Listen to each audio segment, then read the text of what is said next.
Assisting the vet and farrier. Ensure that the area for assisting the vet or farrier is suitable for the task and free of obstructions, preferably enclosed so a loose horse cannot cause an incident. Soaps and perfumes which may arouse colts or stallions should not be worn. Always be aware that the horse may bite, kick, or stand on you. Before assisting the vet or farrier, you should have had adequate instruction and training. You will need to select a suitable method of restraint for your horse. This may be just a simple head collar and lead rope, but for horses which are young or known to be difficult, a more severe method may be necessary. A bridle, lunge cavesson, or chiffney, as shown, could be used. A neck twitch, as shown here, is an additional method of restraint. It is important that those working with the horse communicate with each other. Wherever possible, both people should stay on the same side of the horse to prevent one person from being crushed.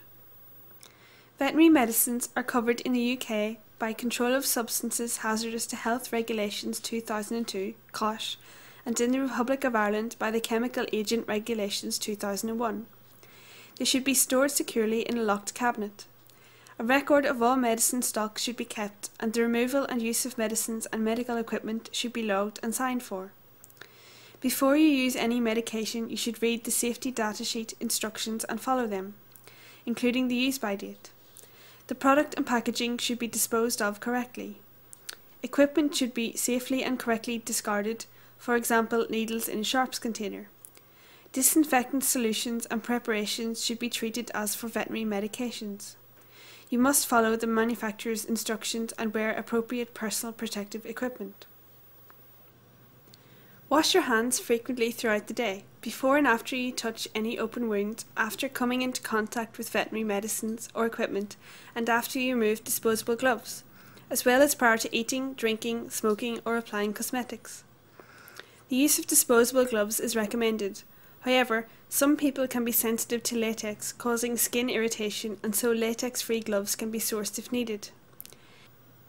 Any of your clothing which becomes contaminated with veterinary preparations or discharges should be washed or discarded as soon as possible.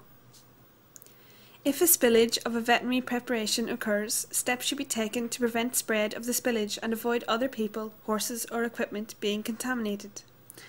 You should clear up and clean any spillage in accordance with the manufacturer's instructions. If anyone accidentally comes into direct skin contact with any veterinary medications or it gets into the eyes or mouth, it should be reported to the yard's health and safety representative, occupational first aider or employer who can administer treatment or seek medical advice. Any emergency measures recommended by the manufacturer should be followed. Zoonotic diseases which can transfer from horses to people include Campylobacter infection, Cryptosporidium infection, Leptospira infection, tetanus, ringworm, salmonella infection, and even rabies, although this is rare. To prevent the transmission of zoonotic diseases, you should wear gloves whenever you are exposed to a horse's excreta or body fluids and in any invasive procedure. For certain outbreaks such as ringworm, use of additional personal protective equipment is advisable, as shown here.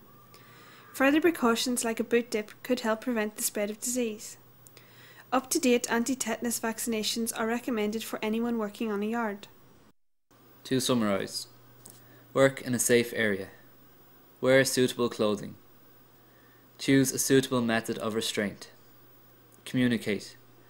Keep veterinary medicines and equipment securely. Read and follow instructions carefully.